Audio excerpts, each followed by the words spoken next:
आज कांग्रेस ने एक देश में नया विवाद को जन्म दे दिया है और ये विवाद है इंडिया बनाम भारत, जिसका संबंध 140 करोड़ भारतीयों से है। दरअसल कांग्रेस को इंडिया से बड़ा प्रेम है और भारत से नफ़रत है, आपत्ति है।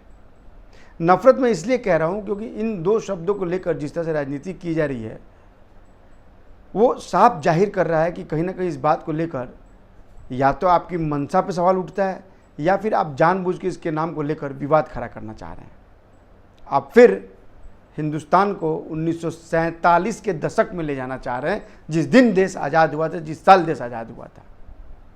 और मैं ये यूं ही नहीं कह रहा हूँ, मैं आपको इस वीडियो के जरिए इसका पूरा विश्लेषण करूँगा और बताऊँगा आपको क्यों मैं कह रहा हूँ कि आप देश को 1947 की दशक में ले जा रहे हो। गुलामी की मानसिकता की बात आप 21वीं सदी में करने लगे हैं।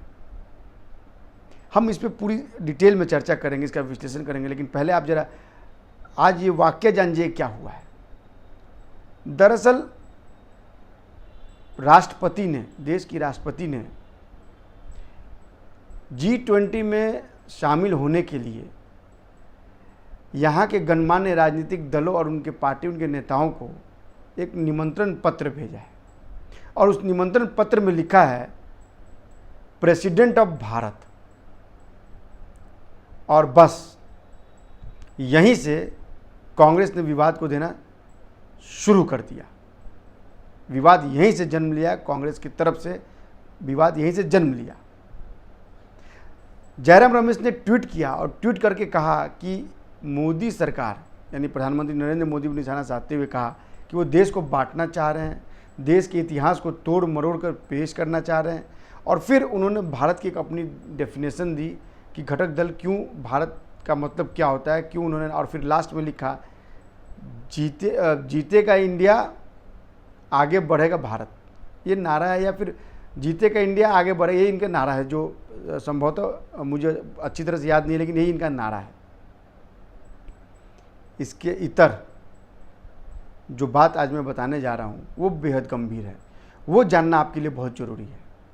दरअसल इस जयराम रमेश के ट्वीट के बाद से राहुल गांधी का ट्वीट आता है। राहुल गांधी कहते हैं कि India that is Bharat, India is A union of states. और यही वजह है कि कांग्रेस जो है वन नेशन वन इलेक्शन का विरोध कर रही है। ये संघीय ढांचे पर हमला है, ये राज्यों पर हमला है। अब सवाल देखिए, बात वन नेशन वन इलेक्शन बनाम मौजूदा सरकार, इसके बाद भारत बनाम इंडिया, धीरे धीरे लगा। और ये जो शब्द हैं, ये जो शब्द जिसका इस्तेमाल किया गया है, राहुल गांधी ने इस्तेमाल किया, जयराम रमेश ने इस्तेमाल किया है, वो शब्द संविधान के अनुच्छेद 1 में लिखा हुआ हूबहू बहु उसी शब्द का स्वरूप इन लोगों ने इस्तेमाल किया है। अब सवाल होता है कि उसके बाद से आर्टिकल 1 में क्या है। आर्टिकल 1 का तो जिक्र कर दिया इन लोगों ने, आर्टिकल 1 के शब्दों का इस्तेमाल तो कर दिया, लेकिन आर्टिकल 2 और आर्टिकल 3 में क्या लिखा है, क्या अधिकार है भारत को। भारत का संघीय ढांचा है, लेकिन संघीय ढांचा में भारत को क्या अधिकार दिया गया है, संसद को क्या अधिकार दिया है, इसकी चर्चा नहीं की। यानी शिगुफा छोड़ के 140 करोड़ लोगों के दिमाग में एक फितूर भरने की कोशिश की गई। ये होता है प्रोपेगेंडा करना, ये होता है देश के खिलाफ बयानबाजी करना। और आपको याद है कि अभी 2 दिन पहले डीएमके के नेता और उनके राज्य मंत्री उदयनिधि स्टालिन, जो वहाँ के मुख्यमंत्री के बेटे, उन्होंने सनातन को ही खत्म करने की बात कह दी है। लिहाजा अब जरा आपको मैं बताता हूँ कि आर्टिकल 1 में, 2 में और 3 में क्या। आर्टिकल 1 में कहा गया है कि भारत जो है वो राज्यों का संघ है, और फिर उसके बाद से आर्टिकल 2 की बात आती है जो बेहद इम्पॉर्टेंट है। अगर आर्टिकल 1 की बात करें तो जो जयराम रमेश और जो राहुल गांधी ने कोट किया वो सही है, लेकिन क्या इस आर्टिकल का जो व्याख्या किया गया, जो डिफाइन किया गया, वो कितना सही है, ये विचार करना चाहिए।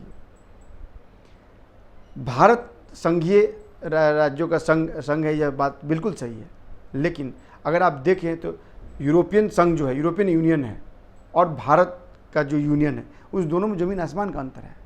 भारत का यूनियन जो है, भारत के जो यूनियन कंट्रीज़ हैं वो संप्रभु हैं, उनको अपना क्षेत्राधिकार, अपने सबका अधिकार है, उनके पास जो मर्जी वो कर सकते हैं। और चूँकि व्यापारिक और राजनीतिक दृष्टिकोण से अपने मकसद को पूरा करने के लिए, उसको व्यापक रूप देने के लिए उन्होंने एक संघ का निर्माण किया, that is called European union, और उसके जरिए वो पूरे विश्व में अपना काम करते हैं। उनका एक क्राइटेरिया, उनका एक प्रकार है, उनका काम करने का एक तरीका है।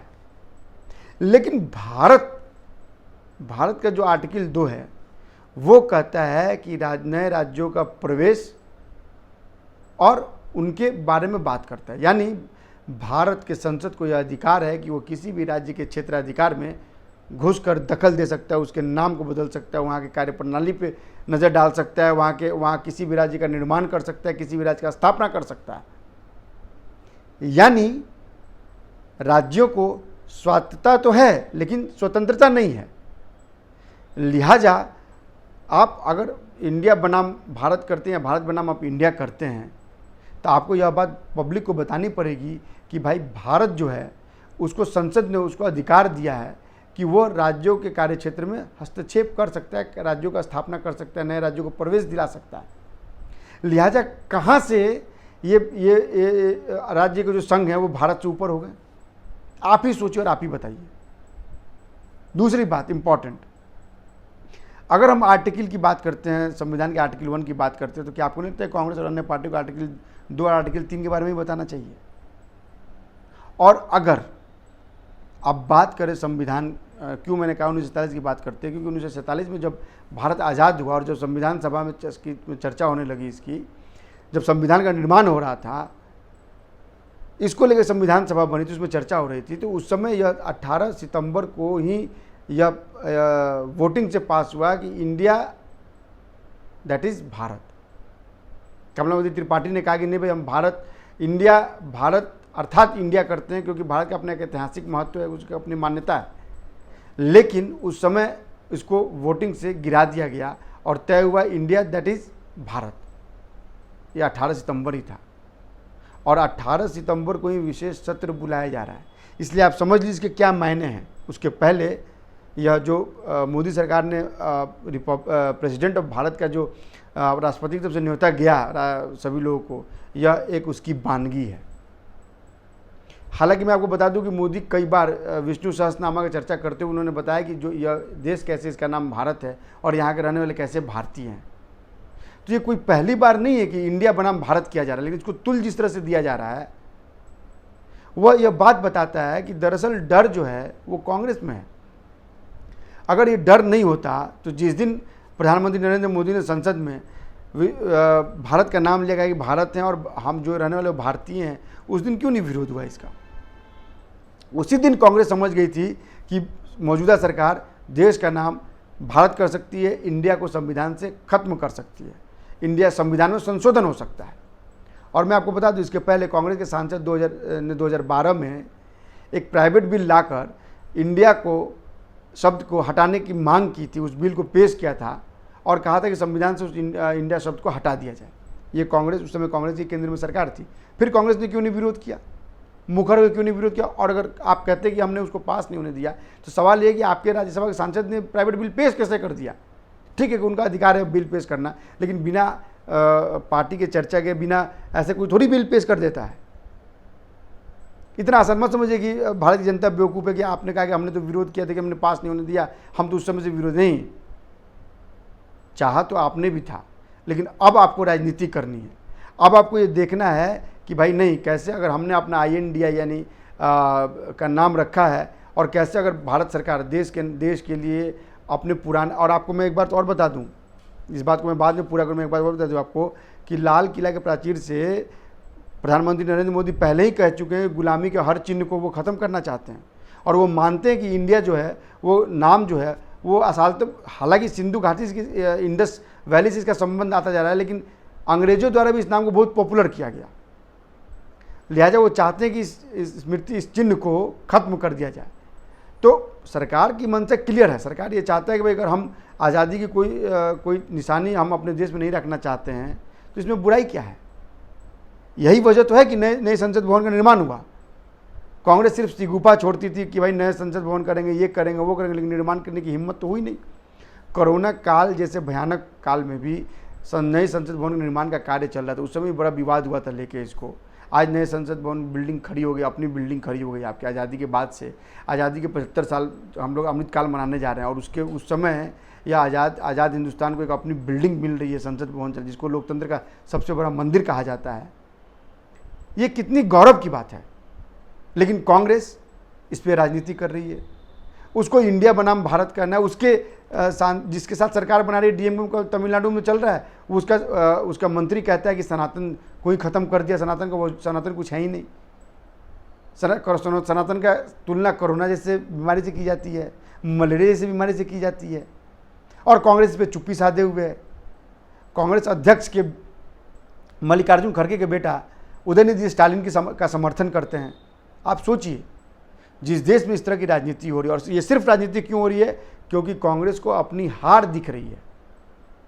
आप मोहब्बत की दुकान खोलते हैं, आप प्यार की दुकान नहीं खोल सकते हैं। आपके मोहब्बत की दुकान में ये नफरत की बात होती है। आपके मोहब्बत की दुकान में इंडिया बनाम भारत होता है। और चलिए, अगर आप मानसिकता भी मान लेते हैं, आप ये ज़रा देखिए कि बीजेपी का नाम क्या है? भारतीय जनता पार्टी। भारत का नाम जुड़ा हुआ है। और आईएनसी में क्या है? Indian national Congress. तो नाम से ही आपकी मानसिकता समझ में आती है कि आपकी विचारधारा क्या है और देश के प्रति आपका समर्पण क्या है। और ये बात बहुत ध्यान रखिए कि देश की जनता आप समझ गई है कि आपके इस ट्रैप में आने वाली नहीं है। ना इंडिया बनाम भारत, ना भारत बनाम इंडिया। अगर सरकार भारत नाम रखती है देश का, इसमें किसी को आपत्ति नहीं होगी, बशर्ते आप उसको लेकर देश में एक माहौल ना खराब कर दें। आप हमारे वीडियो को लाइक कीजिए, शेयर कीजिए, सब्सक्राइब कीजिए और कमेंट जरूर कीजिए कि हमारे वीडियो हर वो खबर आप तक पहुंचाएगा जो आप देखना चाहते हैं। आप हमें कमेंट दीजिए, कमेंट दीजिए, हमें मालूम पड़ता है कि आप किस तरह की खबरों में इंटरेस्ट रखते हैं। साथ ही मैं उन सभी सब्सक्राइबर को धन्यवाद देता हूं जो लगातार हमारे वीडियो को देख रहे हैं, लाइक कर रहे हैं और अपना प्यार हमें दे रहे हैं। नमस्कार।